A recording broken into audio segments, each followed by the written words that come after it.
Ako po'y nangangarap na ang Duterte mabalik. Yung mga hindi pumalakpak, bahala kayo. Naran po kayo. Pansinin nyo, noong panahon niya na nakaupo, mga politiko'y takot na gumawa ng mali. Pati pulis, pati sundalo, takot. Aba, biglang anong nangyari?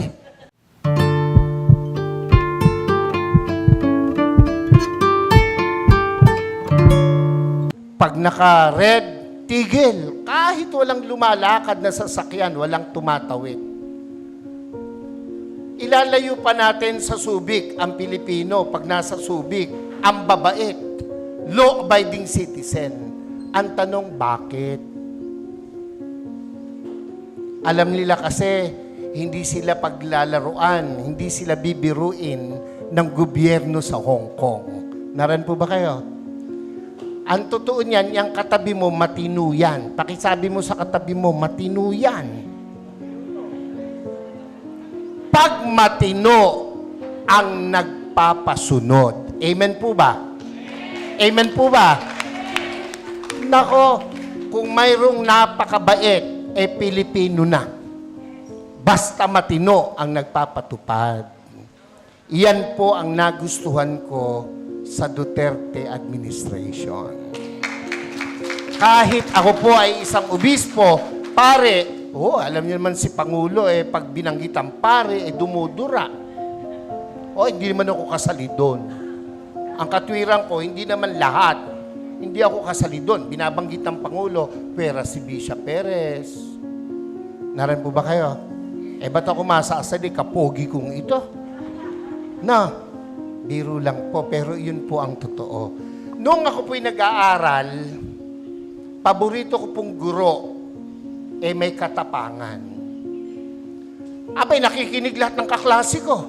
Pag ang guro ay napakabait, naglalaro yung mga kaklase ko. Walang matutunan. Nakukuha niyo po bang ibig kong sabihin? Sigurado, ang mabait, ang pinsang buo, katangahan. Pakisabi mo nga sa katabi mo, pinsang buo ng mabait, katangahan.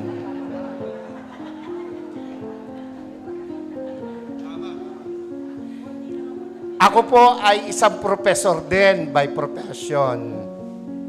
Isa po ako sa kinatatakutan ng mga estudyante. Pag ako po'y naglalakad sa koridor, nauubos ang estudyante. Pag pumasok ako sa pintuan, tahimik para mga pinitpit na luya ang mga bata. Pero isa lang ang aking sinisigurado, may matututunan ang mga bata sa akin. Kaya po, ako ay kinatatakutan pero pinakamamahal ng mga estudyante.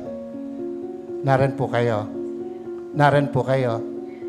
Ako po'y nangangarap na ang Duterte mabalik. Yung mga hindi pumalakpak, bahala kayo. Naran po kayo. Pansinin nyo, noong panahon niya na nakaupo, mga politiko'y takot na gumawa ng mali. Pati pulis, pati sundalo, takot. Aba, biglang anong nangyari? Ngayon ang mga kurakot mga nakaupo. Naran po kayo? Ako, tayo may hindi pinanganak kahapon. Alam natin yan. Bakit ang isang obispo ay sumusuporta sa ganito? Aba, hindi masamang mangarap ng pag-unlad ng pagkakaisa sa bansa natin. Kung hindi tayo magsasalita at kikilos, kung hindi tayo magpapakita ng puwersa, ng lakas, sino ang gagawa nito? No, kung palakpak lang, hindi mo magawa, lalo na sa rally, hindi mo kaya. Yung makasigaw ng Amen! Oy, yan yung matatapang. Yung mga hindi nakikain lang yun. Yung mga ganon, kumain lang yun ng kanin at ulam kanina. Nakakalimutan na. Hindi. Dapat, ito ang tandaan nyo. Ang buhay natin, minsan lang. Pakisabi mo sa katabi mo, mamamatay ka rin. Sabihin mo, malapit na. Pero, bago mamatay, napakagandang nagparinig ka, nagparamdam ka para sa bayan. Yun ang pinakamahalaga sa lahat. Amen po? Ako po hindi takot makulong, mabugbog, basta't iparamdam mo yung gusto mong iparamdam. Babae, gusto mo, maganda, mayaman, sexy! Gustong-gusto mo. Sa tuwing nakikita mo, nagpupunta ka ng kubeta. Hanggang kubeta ka na lang. Hindi ka magtatapat, hindi ka magpaparamdam. Pag dumaan na ganun, simulan mo sa kindat. Simulan mo sa dila. Hanggang sabihin mo, crush kita. Hindi ka man tanggapin, at least nagparamdam ka. Mga Bulakenyos, mga kasama kong taga-Caloocan, Zambales, Pampanga, hindi masama na suportahan natin itong rallying to. Yung iba na pe-pressure ng kung sino. Natural lang yon. Ang nami-pressure sa kanila, siguro nasa taas. Dahil kung nasa baba, hindi nila papansinin. Pero, tayong malaya, huwag tayong pa-pressure kahit kanino. Minsan lang ang buhay natin. Sabi mo sa katabi, mamamatay ka rin. Sabi mo, mamaya lang. Wag.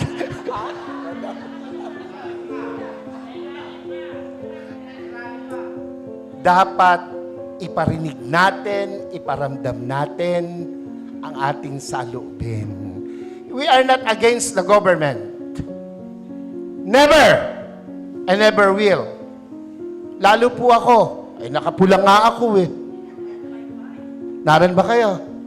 Pero, kailangan nilang makita, kanilang dapat marinig, ang dapat makita at marinig.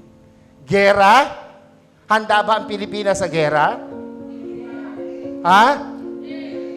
Kurutan man talo tayo sa kurutan. Ilan ang bilyon ang Chino? Ilan tayo? Panuntukan, talo tayo. Huwag nilang gawing issue yan at hindi mangyayaring magkagera. Pilipino pa, subukan nila rito, talo sila. Kung ang laban lang ay chismis, panalo ang Pilipino. Ano? Ewan ko ba sa Pilipinas walang chismosa? Wala Mamatay na sana, Lord, yung mga nagsisinungaling. Huwag nilang gamitin yon na panakot, divert. Yung binanggit ni kapatid tungkol sa ayuda, wala akong question dun Ang question ko ron ay nakakarating ba sa tamang tao yung ayuda? Ako hindi pa nakakaranas ng ayuda. Ewan ko itong mga kasama ko sa harapan. Nakatanggap na ba kayo? Ayuda. Kayo ba'y nakatanggap na? Kaya kayo magrarally, hindi pa kayo nakakatikim. Ako po'y nagbibiro lang, pero iyan po'y katotohanan. Kung iyan napupunta sa tama, yan lang Panahon ni Pangulong Duterte, kino-question ko na ang sana ito'y mapalabas, makuha ng SMNI. Yung binibigay natin sa 4-piece. Yung dole, yung mga tupad na nagwawalis at nagdadamo. 1 oras lang ang naipapile 8 hours. So walang problema ang gobyerno, yung nagpapatupad. Naran po kayo. Yung 4-piece, hanapin mo mga nanay, isinasanla yung card. Nangagsusugal. Eh kung ang binibigyan ba niya ay matitinong kagaya ng nasa harapan ko ngayon, di ba hindi nag-yes, bahala kayo. Ako'y nangangarap ng maganda sa inyo kayo hindi nangangarap. Naran po ba kayo? Hindi ako against dyan, pero dapat tama ang binibigyan. Naran po kayo? Oo. Pag dumaan sa politiko, dole, ang magwawalis, mayayaman pa sa amin. Pero naka-uniform, nasa lilim, nagkikwentuhan. Ang pinagkikwentuhan, ganito lagi. Alam mo ba? Yun mga introduction ng mga chismoso. Alam mo ba? Alam niyo ba? O tango naman.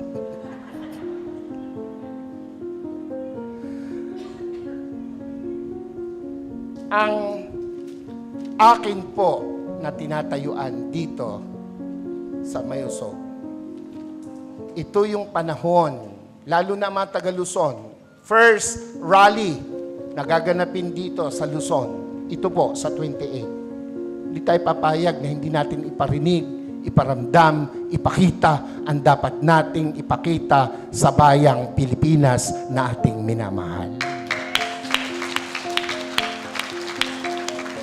Ako po, kung matetreten sila sa pagtakbo ng mga Duterte, matreten sila. Bakit? Matitino yung Duterte. Yung mga hindi tumatango, makita mo, yung mga palabas lang yun ng mga kalaban natin. Yung mga tumatango, yan ay mga Duterte. Yung mga nag-yes na gano'n, nabusog yung kanina. Ako po, kahit obispo, nung panahong iyan ay lumalaban, ako po'y kasakasama. Ako po'y nangitim. Ako'y inalukan na maupo sa kabinet. Hindi ko tinanggap. Ang gusto ko'y makita siyang namamahala. Kung anong ginawa niya sa Davao, gawin niya sa Pilipinas at ginawa niya sa Pilipinas. Mabalik yon, ako po ay matutuwa. Sa inyo pong lahat, yan po ang panibukas. Sa 28, sama-sama tayo, susuporta, magpapakita, magpaparamdam. Iisa ang buhay, iparamdam natin ito sa bayang minamahal natin. Magandang hapon sa inyo lahat.